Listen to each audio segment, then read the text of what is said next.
Baik, perkenalkan nama saya Veronica Riani Willy, NIM 2019-610043. Di sini saya akan mempresentasikan proposal penelitian.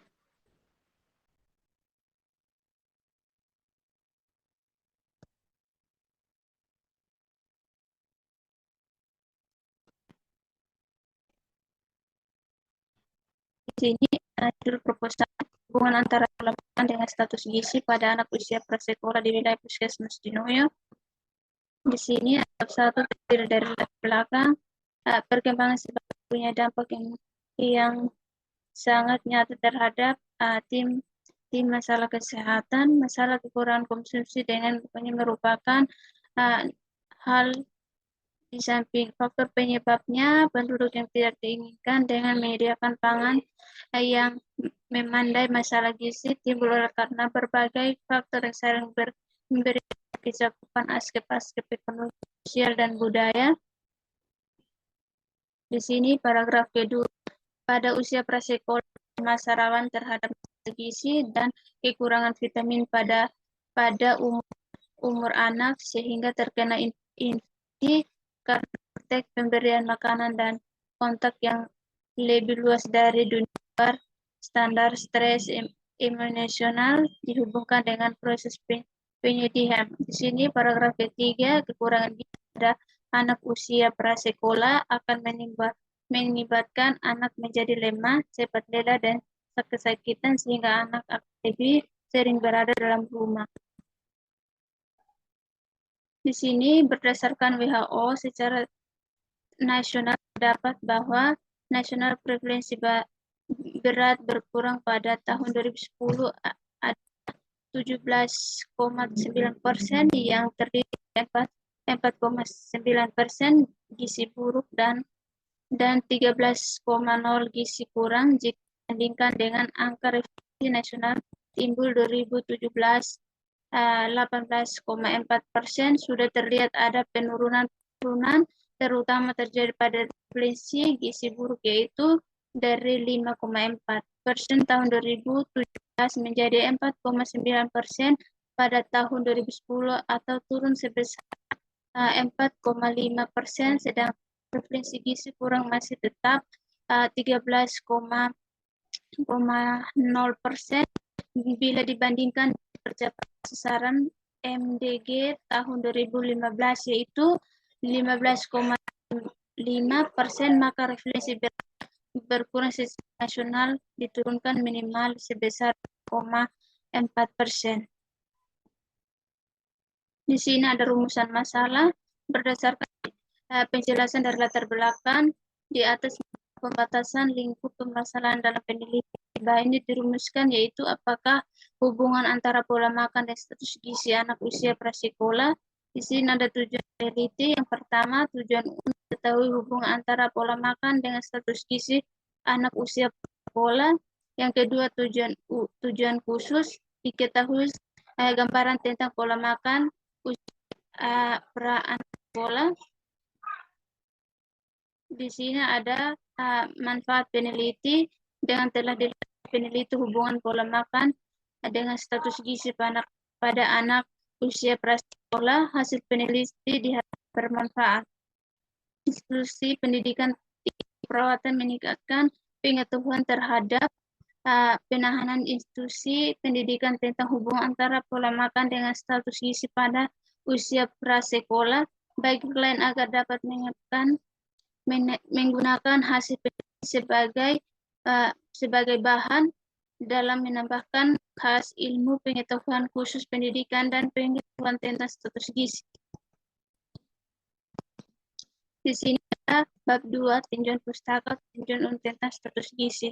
Di sini ada definisi status gizi. Status gizi adalah keadaan tubuh sebagai akibat konsumsi makanan dan penggunaan zat-zat gizi. Dibedakan antara status gizi kurang baik dan lebih. Status gizi adalah keadaan tubuh sebagai akibat konsumsi makanan dan penggunaan zat-zat gizi. Dibandingkan antara status gizi buruk, kurang baik, dan lebih konsumsi makanan berpengaruh terhadap status gizi seseorang yang dapat efisien sehingga menimbulkan pertumbuhan fisik, perkembangan otak, dan kerja kesehatan secara umum pada tingkat setinggi mungkin. Status gizi kurang terjadi bila tumbuh mengalami kekurangan status gizi. Saat efisien status gizi lebih terjadi timbul memperoleh zat gizi dalam berlebihan sehingga menimbulkan toksis. Di sini B ada tinjauan umum tentang pola makan. Yang pertama ada pola makan. Dalam Kamus Besar Bahasa Indonesia, pola makan diartikan sebagai status sistem cara kerja atau usaha untuk melakukan status gizi. Dengan demikian pola makan yang sehat diartikan sebagai status atau usaha untuk melakukan kegiatan. Di sini ada tujuan umum tentang anak prasekolah. Anak usia prasekolah merupakan potensi penerus untuk mewujudkan kualitas berkelangsungan bangsa sebagai manusia. Anak berhak untuk mendapatkan penurunan pendidikan serta mengharapkan akan asnya sebagai generasi penerus bangsa. Anak harus berprestasi sejak dini dengan upaya yang tepat. Ini ada bab 3 kerangka konsep. Yang pertama ada kerangka kerja peneliti yang terdiri dari variabel dependen. Variabel dependen terdiri pada pola makan, budaya, agama, faktor ekonomi, lingkungan alam. Di sini variabel dependen terdapat dalam status gizi anak usia sekolah. Keterangan yang terdapat dalam kerangka kerja itu variabel yang tidak diteliti dan variabel diteliti dan variabel independen.